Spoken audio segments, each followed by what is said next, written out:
For 80 years, the aircraft carrier has been the undisputed king of the ocean. 100,000 tons of absolute power that no one dared to touch. Until now. The era of the capital ship is dying.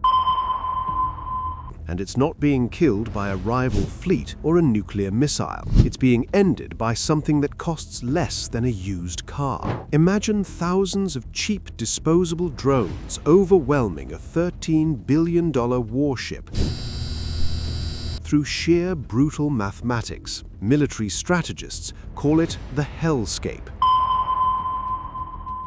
A nightmare where a superpower's navy is turned into a floating graveyard by a swarm of machines that don't feel fear and never miss. Is the aircraft carrier already a 100,000-ton coffin? Today, we analyze the end of naval invincibility. To understand this threat, you don't need to be an admiral, you just need to be an accountant. Warfare is an economic exchange. Traditionally, you use a $1 million missile to destroy a $100 million ship. That is a good trade. But the drone swarm inverts this logic completely. Currently, the US Navy protects its carriers with high-tech interceptors like the SM-2 or the ESSM.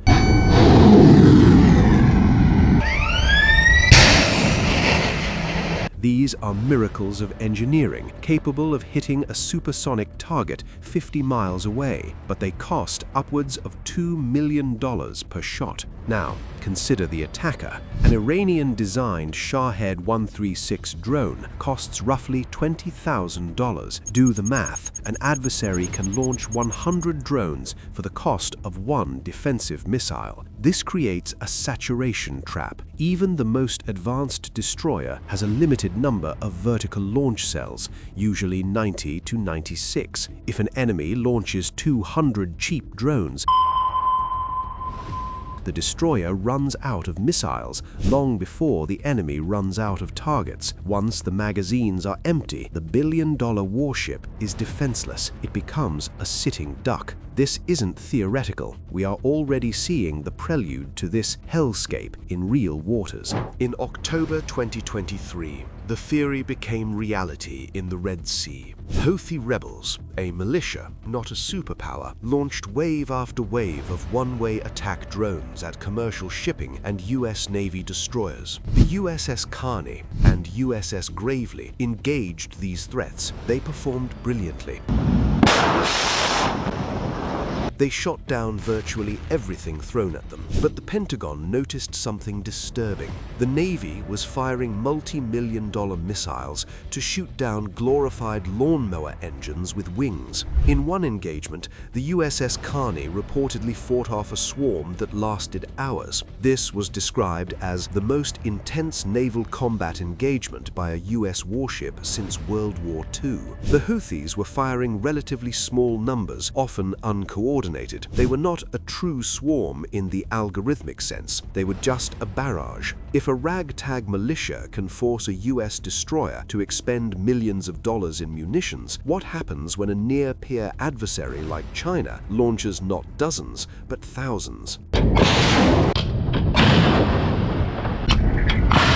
While the US Navy watches the sky, the Russian Navy is dying in the water. In the Black Sea, Ukraine, a nation with virtually no conventional navy, has managed to sink or damage a significant portion of the Russian Black Sea fleet. How? With USVs, unmanned surface vessels. These are essentially kamikaze speedboats. They are low profile, hard to detect on radar, and often controlled via satellite. They hunt in packs. The sinking of the corvette Ivanovets changed naval history. Footage shows the ship trying desperately to target the drones with machine guns, but while the crew focused on one threat, others struck the stern, detonating massive warheads. This proved a terrifying concept: distributed lethality. A swarm doesn't need to be smart, it just needs to be relentless. It attacks from multiple vectors simultaneously, overwhelming the human crew's ability to process targeting data. If a slow, remote-controlled speedboat can sink a corvette, imagine what an AI-driven swarm of submerged drones could do to a carrier strike group. We are about to simulate the full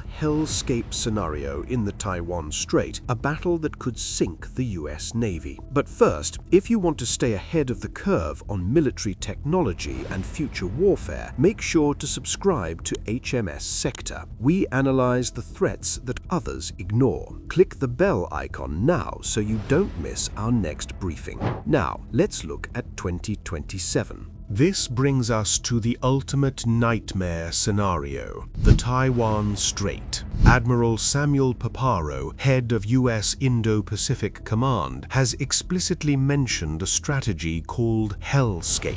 The plan is simple. If China attempts an invasion, the US would unleash thousands of unmanned systems, aerial drones, sea drones, and underwater gliders to turn the Taiwan Strait into a chaotic zone of death.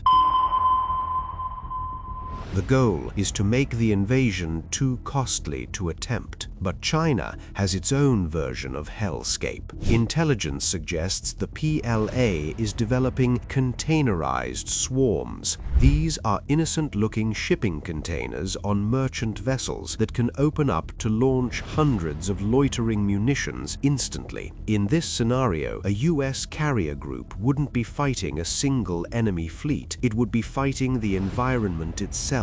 The air would be thick with sensors and explosive warheads. The carrier's radar would be whited out by thousands of contacts. The Aegis system, designed to track ballistic missiles, would be confused by thousands of slow-moving, low-heat targets. It is death by 1,000 cuts. A carrier can survive a hit from a single drone, but can it operate when its flight deck is cratered by 50 hits? Can it launch planes when its radar masts are stripped away? The next evolution is not just more drones, it is smarter drones. Currently, most drones are remote controlled, but the future is AI-driven swarms. This mimics nature. Think of a flock of birds or a colony of ants. There is no single pilot. The swarm is the pilot. In a hive mind attack, the drones talk to each other. If one drone is shot down, the others instantly reroute to cover the gap. If one drone spots a weakness in a ship's defense, it communicates that data to the entire swarm instantly. This makes them immune to traditional jamming. You can sever the link to the human operator, but the swarm doesn't need an operator anymore. It has its mission: find the ship, destroy the ship.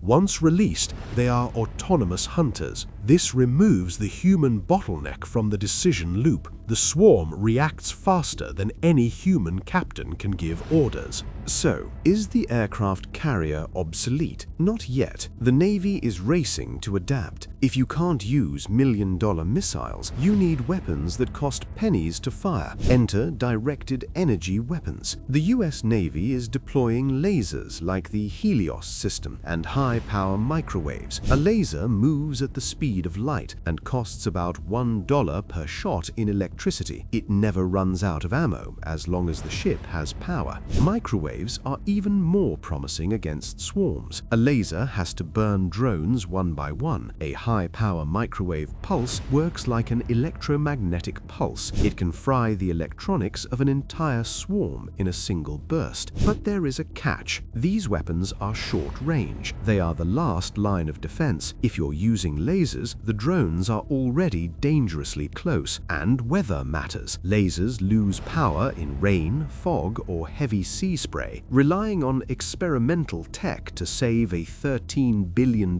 ship is a gamble of the highest order. Naval history is defined by change or die moments. In 1941, the battleship was the king of the ocean. Then, at Pearl Harbor, swarms of cheap, flimsy aeroplanes proved that the battleship was obsolete. The aircraft carrier took the crown. Now, 80 years later, history is rhyming. The carrier is the new battleship, and the drone is the new aeroplane. The Hellscape is not just a future concept, it is the reality of modern warfare. The barrier to entry for naval power has collapsed. You no longer need a massive shipyard to threaten a superpower. You just need a factory, some code, and a lot of cheap plastic. The US Navy remains the most powerful force on Earth, but it is facing a threat it was not built to fight. In the next war, victory won't go to the side with the biggest ship. It will go to the side with the most numerous, the most autonomous, and the most expendable machines. The age of the Leviathan is over. The age of the swarm has begun.